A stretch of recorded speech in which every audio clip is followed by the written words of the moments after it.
Hello बच्चों, ओ sorry, देखो हमने क्या, मैंने वॉल्यूम बता दिया। देखिए अब वॉल्यूम के बाद आती है डेंसिटी। वॉल्यूम के बाद क्या? डेंसिटी। वॉल्यूम के बाद डेंसिटी। डेंसिटी इसकी होती है, एवरेज डेंसिटी इसकी जो है वो है 5.52 ग्राम पर सेंटीमीटर क्यूब। ठीक है, और इसका मास जो है, मास है इसका 5.97 इंटू 10⁻24 kg।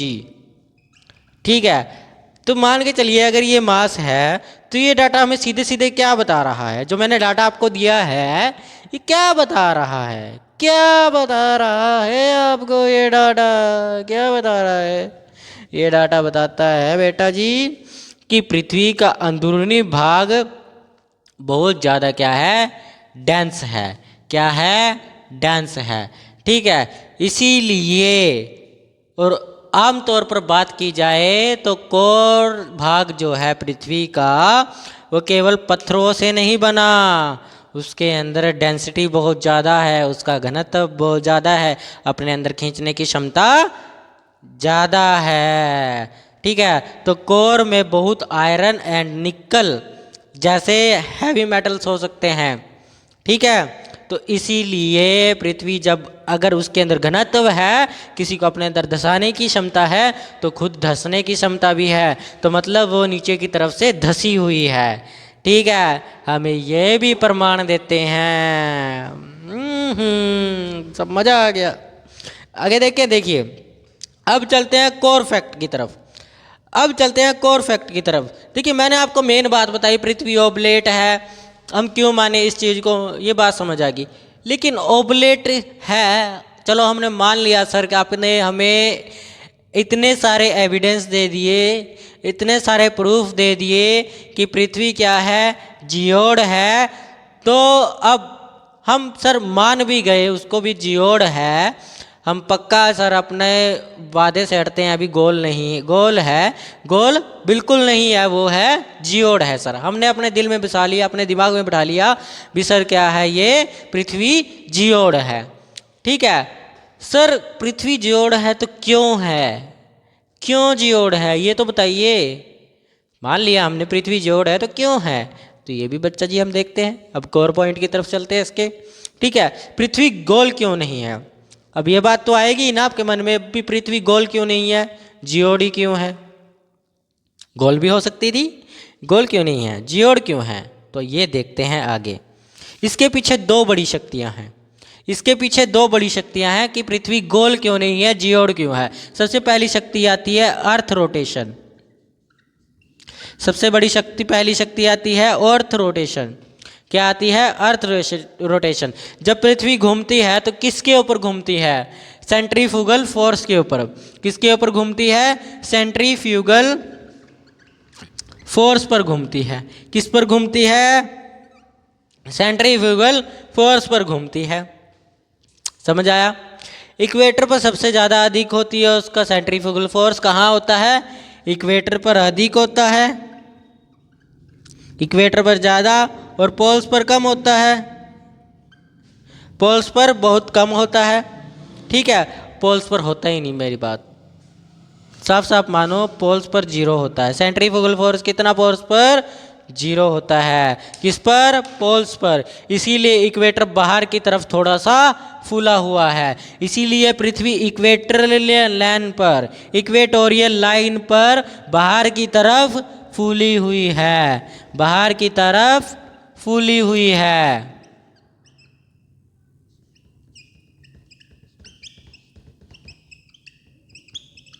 बाहर की तरफ क्या है? फूली हुई है। इतना समझ आया? इक्वेटर के ऊपर क्या है? ये बाहर की तरफ फूली हुई है। किस कारण? कि इसके पास सेंट्रीफ्यूगल फोर्स ज़्यादा होता है। समझ आया? और पोल पर अगर जीरो है तो पोल से अंदर की तरफ दबी हुई है। तो हमें इसलिए मानना चाहिए कि पृथ्वी जियोड है, गोल नहीं है। ठीक है, पहला पॉइंट समझ आया कि पृथ्वी जियोड है, गोल इसलिए नहीं है क्योंकि यहाँ पर जीरो होता है तो पृथ्वी अंदर की तरफ धसी हुई है, इसीलिए धस गई है। ठीक है, इसलिए मानना पड़ेगा क्योंकि पृथ्वी जियोड है। समझ आया यहाँ से? सर क्या बढ़िया एविडेंस दिया। अब दूसरी ताकत भी देखते हैं बच्चों। ये कोई भगवानों की ताकत नहीं है, ये ब्रह्मांड की ताकत है। ये साइंस की ताकत से पता चलता है, भगवान की ताकत से नहीं, साइंस की ताकत से। ठीक है, अगला आता है ग्रेविटेशनल। अगला कौन सा आता है? Gravitational distribution. डिस्ट्रीब्यूशन, देखिए डिस्ट्रीब्यूशन, डिस्ट्रीब्यूशन क्या कहता है ग्रेविटी का? ग्रेविटी पृथ्वी के ऊपर कहीं भी यूनिफॉर्म नहीं है, एक जैसी नहीं है, कांस्टेंट नहीं है, स्टैटिक नहीं है, एक जगह टिकी नहीं है, कभी कभी बदलती है, कभी कभी घटती है। ठीक है, पृथ्वी में आयरन, निकल, सिलिकॉन, मैग्नीशियम की मात्रा अनइवन डिस्ट्रीब्यूट की गई है। किस किस की? आयरन, निकेल, सिलिकॉन, मैग्नीशियम को अनइवन डिस्ट्रीब्यूट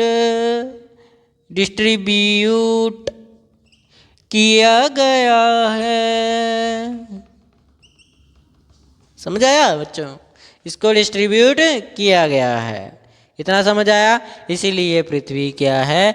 अनइवन डिस्ट्रीब्यूशन के कारण पृथ्वी क्या है? स्फेरॉइड नहीं है। क्या है? स्फेरॉइड नहीं है। किसके कारण? मास अनइवन डिस्ट्रीब्यूशन के कारण। डिस्ट्रीब्यूशन के कारण, समझ आया? डिस्ट्रीब्यूशन के कारण। सर समझ गए आपकी बात, आप तो बहुत डीपली जा रहे हैं। हम डीपली जाते हैं बेटा जी आपकी नॉलेज के लिए, आपको नॉलेज देने चाहते हैं, आप लीजिए अच्छे से नॉलेज। अब आगे देखें, चलिए अगले एविडेंस पर चलते हैं। अभी हमें गोल क्यों नहीं है, जियोड क्यों है? गोल क्यों नहीं है, जियोड क्यों है? अब दूसरी बात आती है, शेप को समझने की यात्रा करते हैं। अब शेप को कैसे समझा जाए? यह आकार हमें आज नहीं पता चला, इस समझ पर पूरा का पूरा अध्याय है। इस ठीक है, अब देखिए पृथ्वी का जो ये आकार मैंने बोला है ना जियोड, इस आकार, ये आकार आज का नहीं है, ये हज़ारों साल पुराना है। ठीक है, और इस हज़ारों साल पुराने आकार के ऊपर बातें पीछे से चलती आ रही है। ठीक है, पीछे से लोग समझते आ रहे हैं अभी जो पृथ्वी है वो जियोड है। क्यों जियोड है? अब आके देखते हैं भाई क्यों जियोड है। ठीक है, इसके पीछे पूरा इतिहास छुपा हुआ है, पूरा इतिहास। हमें पूरा इतिहास को घोलना पड़ेगा, तो हम खगोलते हैं। देखिए पहले के लोग क्या मानते थे? पहले के लोग मानते थे पृथ्वी क्या है? फ्लैट है। पृथ्वी क्या है? फ्लैट है। पृथ्वी क्या है? फ्लैट है। प्राचीन समय के लोग मानते थे पृथ्वी फ्लैट है, क्योंकि वे होरिज़न से आगे नहीं जा पाए, क्योंकि उस टाइम पे टेक्नोलॉजी नहीं थी, वो कभी आसमान में नहीं जा पाए क्योंकि टेक्नोलॉजी नहीं थी। उन्होंने ऊपर की दुनिया देखी ही नहीं, अंतरिक्ष देखा ही नहीं कभी, तो उन्होंने बोल दिया फ्लैट है। जैसे आप लोग, अगर आपके पास टेक्नोलॉजी ना होती, साइंस ना ढूंढती, तो आप भी तो ये सोचते भी ये दुनिया फ्लैट है भाई, सीधे जा रहे हैं बस चले। फ्लैट नहीं है, गोल है। गोल भी नहीं है, जियोड है। कैसी है? जियोड है।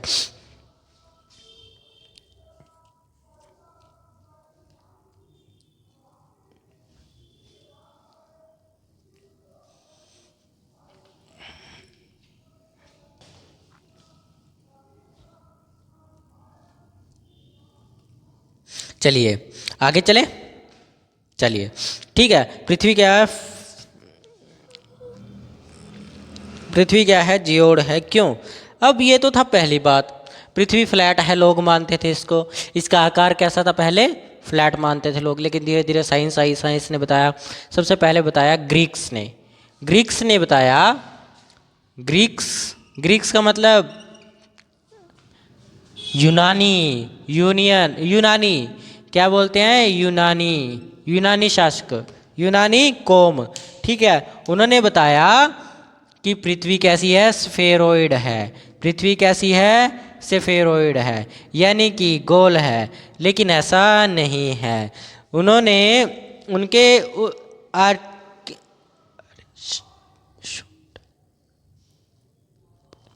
पृथ्वी की, इसने ग्रीक्स ने क्या बताया कि पृथ्वी स्फेरॉइड है। इसका एक साइंटिस्ट था एरिस्टो इनका एक साइंटिस्ट था, जिसने इसके ऊपर की पृथ्वी गोल है 3 प्रूफ दिए। कितने प्रूफ दिए, 3 प्रूफ दिए। अब ये 3 प्रूफ कैसे दिए, कौन से दिए, कहाँ से दिए लाकर, अब देखते हैं आगे। जो शिप है ना, शिप जहाँ से चलती है वहीं से वापस अपनी जगह आ जाती है। जहाँ से चलती है वहीं एक न एक बार वापस आ जाती है, उससे आगे जाने का उसके पास रास्ता नहीं, पृथ्वी गोल है, ठीक है। पहला एविडेंस ये दिया उसने। दूसरा एविडेंस क्या कहा, लूनर एक्लिप्स, यानी कि लूनर मतलब सूर्य ग्रहण। सूर्य जो ग्रहण है उसके अंदर अर्थ की शैडो राउंड होती है। कैसी होती है, अर्थ की शैडो राउंड होती है, अर्थ की शैडो राउंड होती है। सॉरी, लूनर नहीं, चांद आएगा यहाँ, चांद का ग्रहण, चंद्रमा का ग्रहण। मैंने आपको नहीं बताया शायद, जब भी पृथ्वी चंद्रमा, सूर्य पृथ्वी चंद्रमा, ये पृथ्वी, ये सूर्य, ये चंद्रमा, चंद्र ग्रहण बताता हूँ कैसा लगता है, ये सूर्य। अब जब भी ये सूर्य पृथ्वी चंद्रमा, ये तीनों जब भी एक सीध में आते हैं तब जाकर चंद्रमा का ग्रहण लगता है। जैसे अब पृथ्वी की चांदनी कैसे चमक रही है, ऐसे पृथ्वी के ऊपर रोशनी ऐसे जा रही है। अब पृथ्वी के पीछे परछाई बनेगी तो वह किस पर पड़ जाती है, धीरे धीरे कर चंद्रमा पर पड़ने लग जाती है, और लोग कहते हैं चंद्रमा पर ग्रहण लग रहा है। तो वह ग्रहण क्या होता है, पृथ्वी की परछाई होती है। इसी कारण जो एरिस्टो था उसने भी बताया कि पृथ्वी की शैडो जो है वो चांद के ऊपर गोल तरीके से पड़ती है, इसीलिए ये पृथ्वी क्या है, स्फेरॉइड है। लेकिन ऐसा नहीं है बेटा जी, अभी एक हीरो आएगा। अभी तो ये छोटे मोटे आदमी आ रहे हैं, अभी एक हीरो भी आएगा जो बताएगा पृथ्वी जियोड है। तो पूरी कहानी देखनी जरूरी है, पूरी मूवी देखनी जरूरी है कि हीरो कौन है। समझ आया ना, तो हीरो को भी देखेंगे बेटा जी। समझ आ गया लूनर एक्लिप्स कैसे लगता है, ठीक है। उसके बाद डिफरेंट स्टार दिखाई देते हैं। क्या दिखाई देते हैं, डिफरेंट स्टार दिखाई देते हैं। इसने ये 3 प्रमाण दिए, ये 3 प्रमाण दिए। जैसे नॉर्थ से साउथ तक जाते हो तो आपको अलग अलग स्टार दिखाई देंगे। कैसे, नॉर्थ टू साउथ जाते हो तो आपको अलग अलग स्टार दिखाई देंगे। इसके ऊपर इसने बताया कि पृथ्वी क्या है, एक तरह से स्फेरॉइड है। लेकिन अभी एक हीरो आने वाला है, हीरो की एंट्री होने वाली है जो बताएगा पृथ्वी स्फेरॉइड है। क्या है, पृथ्वी स्फेरॉइड है। चलिए समझते हैं।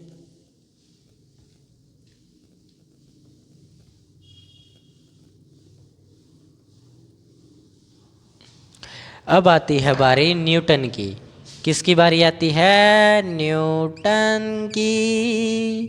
गाना चलता है इसके लिए, आइए आपका इंतज़ार था, आइए आपका इंतज़ार था, देर लगी आने में फिर भी अच्छा हुआ तुम आए हो।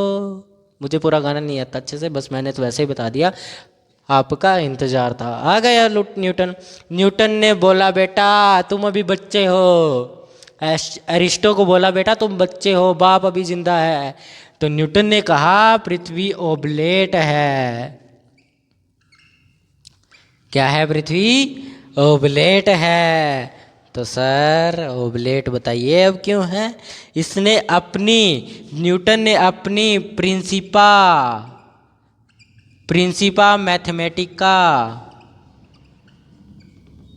में कहा है, प्रिंसिपा मैथमेटिका में कहा है रोटेशन के कारण पृथ्वी फ्लैटन है। कैसी है? पृथ्वी फ्लैटन है, फ्लैटन है। इसकी लिखी हुई मैथमेटिका है ये, ठीक है। परफेक्ट स्फेयर नहीं होगी कभी भी, पृथ्वी परफेक्ट स्फेयर नहीं हो सकी। उस समय लोगों ने इसके ऊपर बहुत हंसे, तू आया है, तू करेगा कुछ, क्या है ये, निकल निकल यहाँ से। न्यूटन ने कहा बेटा मजाक उड़ा लो जितना उड़ा सकते हो, ठीक है। उसके बाद ये बेचारा हार कर ये फिजिक्स में चला गया। फिजिक्स में न्यूटन से लोग खोजने शुरू किया, कहा कि यहाँ तो किसी ने बात मानी नहीं, उधर चला जाता हूँ, उधर गया। अब इसको जो है, इसको सही साबित किसने किया? न्यूटन के इस लॉ को सही साबित किया फ्रेंच ने, फ्रेंच एक्सपेडिशन ने, एक्सपेडिशन दरअसल दो टीम थी, ठीक है, दो टीम्स थी जिन्होंने अलग अलग जगह जाकर पृथ्वी के इक्वेटर पर और पृथ्वी के पोल पर दो जगह जाकर जांच की भी पृथ्वी चपटी है, गोल है या कैसी है। तो न्यूटन ने कहा भाई चलो करो चेक तुम लोग जाकर। तो न्यूटन की बात किसने सही की? फ्रेंच एक्सपेडिशन ने। किसने की? फ्रेंच एक्सपेडिशन ने। दरअसल ये दो टीमें थी। क्या थी? दो टीमें थी। इनके साथ साथ एक इंसान और आया जो वैज्ञानिक था, वो भी दरअसल वो फ्रेंच वैज्ञानिक था, फ्रेंच साइंटिस्ट था वो, फ्रेंच साइंटिस्ट। नाम उसका था कासिनी। कासिनी ने कहा, अपने मेजरमेंट से उसने बात कही कि पृथ्वी ध्रुवों पर लंबी है। ध्रुवों पर क्या है?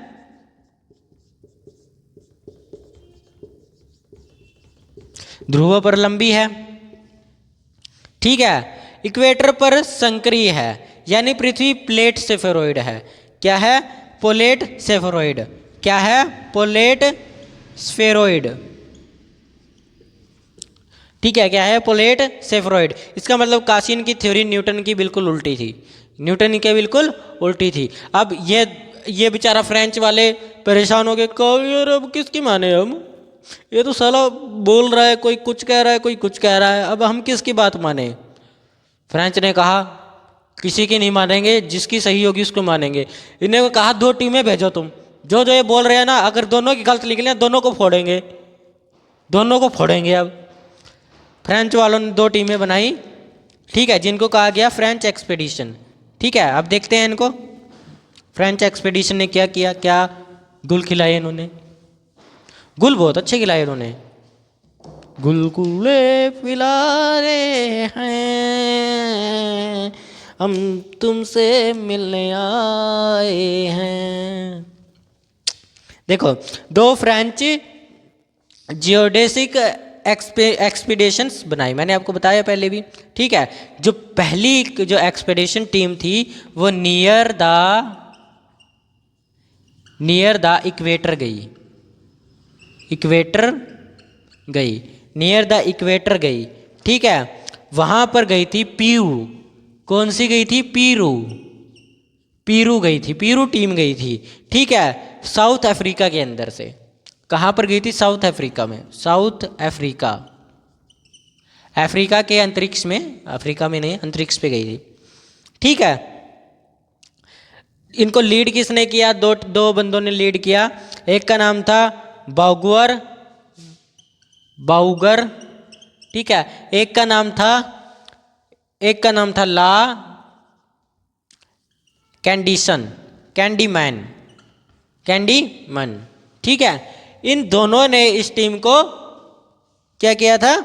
लीड किया था। किस टीम को? पीरू टीम को क्या किया था? लीड किया था। इन्होंने कहा क्या? इन्होंने कहा कि दूसरी टीम को भी करने दो। तो दूसरी टीम कहाँ गई थी? दूसरी टीम गई थी नियर द पोल। इन्होंने कहा हम नहीं बताएंगे अभी जब तक दूसरी टीम अपना जवाब नहीं भेजती, ठीक है। तो इन्होंने भेजा दूसरा जवाब, ठीक है। ये गए थे लैपलैंड। ये कहाँ गए थे? लैपलैंड गए थे, ठीक है। इनको लीड किसने किया था? इस टीम को लीड किया था माउपेटियस ठीक है, माउपेटियस ने लीड किया और क्लेयर आउट ने किया, नाम अजीब अजीब से हैं, क्लेयर आउट ने किया। इन्होंने क्या कहा, उन दोनों टीमों ने काम एक ही था भी पृथ्वी के ऊपर बताओ पृथ्वी ओबलेट है या फिर स्फेरॉइड है, इन दोनों को चुप कराओ। किसको, न्यूटन को, और न्यूटन तो बेचारा चुप हो गया था, कासिनी को चुप कराओ। ठीक है, कहा कि साहब हम क्या कर सकते हैं अब। तो इन्होंने क्या किया, इन्होंने दोनों टीमों को बोला कि आप 1 डिग्री लैटिट्यूड की लंबाई निकालिए, क्या निकलेगी। तो लैपलैंड वाले ने जो निकाला, उन्होंने पाया कि 1 डिग्री लैटिट्यूड पर पृथ्वी की जो लंबाई होती है वो बहुत ज़्यादा होती है। ठीक है, 1 लैटिट्यूड पर इन्होंने क्या बताया, इन्होंने बताया 1 डिग्री लैटिट्यूड पर पृथ्वी की जो लंबाई है वो बहुत ज़्यादा होती है। क्या होती है, बहुत ज़्यादा होती है। इससे साबित हुआ कि पोल रीजन पर रेडियस बहुत ही छोटा है। क्या है, बहुत ही छोटा है। रेडियस क्या है, बहुत ही छोटा है। लेकिन इसका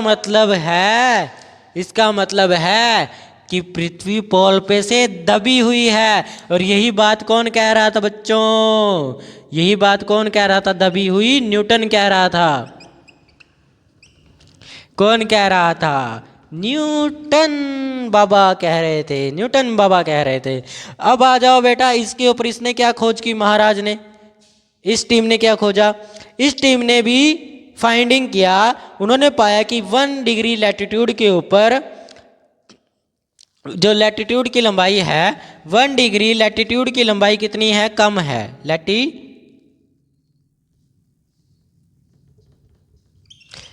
की लंबाई, ठीक है, लंबाई क्या है, कम है। लंबाई क्या है, कम है। तो बेटा जी इससे पता है क्या चल रहा है, इसका मतलब यहाँ रेडियस बहुत ज़्यादा होगा, यहाँ रेडियस बहुत ज़्यादा होगा। तो यहाँ का कहने का मतलब है इक्वेटर के ऊपर पृथ्वी क्या है, फूली हुई है, यानी कि फ्लोटेनिंग है। क्या है, फ्लोटेनिंग है। तो यही बात न्यूटन बाबा ने कही। तो न्यूटन बाबा क्या निकले, सही निकले। न्यूटन बाबा क्या निकले, सही निकले। न्यूटन बाबा क्या निकले, सही निकले। तब से यही थ्योरी जारी है कि पृथ्वी जियोड़ है। आया समझ बच्चों, ये दुनियादारी है, दुनिया किसी के समझ की नहीं। ये दोनों लड़ रहे थे, ये दोनों का कंपटीशन चल रहा था। जैसे आप कंपटीशन में बैठे हो एक दूसरे से, ये विद्यार्थी मेरा कंपटीशन है, ये विद्यार्थी मेरा कंपटीशन। जरूरी नहीं वही विद्यार्थी है, हजारों विद्यार्थी, करोड़ों विद्यार्थी आपके कंपटीशन में है अभी। तो डीप नॉलेज होगी जिसको वही निकालेगा, डीप नॉलेज जिसको होगी वही तो नहीं पेपर निकालेगा। तो इसी तरह से न्यूटन की बात मानी गई और कहा गया पृथ्वी जियोड़ है, स्फेरॉइड नहीं है। कासिनी को मारा लात, निकल, झूठ बोले, निकल। आया को न्यूटन, कहा कि आइए न्यूटन बाबा, जय हो न्यूटन बाबा की, आइए आइए आइए, प्रणाम न्यूटन बाबा, प्रणाम। तो ये थे फ्रेंचियों ने न्यूटन को सही साबित कर दिया। किस कारण, अपने टीमों के कारण। टीम को भेजा, कहा बेटा जाओ पता करो, फिर देखते हैं इनके कपार फोड़ेंगे। फिर जौन सा ज़्यादा बोल रहा था ना, जौन सा ज़्यादा उछल रहा था, उसका कपार फोड़ेंगे। ऐसा नहीं किया, मैं वैसे ही रियलिटी में नहीं, मैं वैसे ही बता रहा हूँ। ठीक है, तो समझ आया ये। तो कल हम करेंगे पृथ्वी के स्ट्रक्चर के बारे में, कल हम बात करेंगे पृथ्वी के स्ट्रक्चर के बारे में। बेटा जी ऐसे जुड़े रहोगे तो डीप नॉलेज मिलती रहेगी, डीप टू डीप जाएंगे। कोई आपके आगे सामने खड़ा होगा कर बोलेगा बेटा मैं तुमसे ज़्यादा पढ़ा लिखा हूँ जियोग्राफी के अंदर, मुझे तुमसे ज़्यादा आता है, कहना सर आपको आता है अच्छी बात है, लेकिन हम भी किसी से कम नहीं। जय हिंद, जय भारत।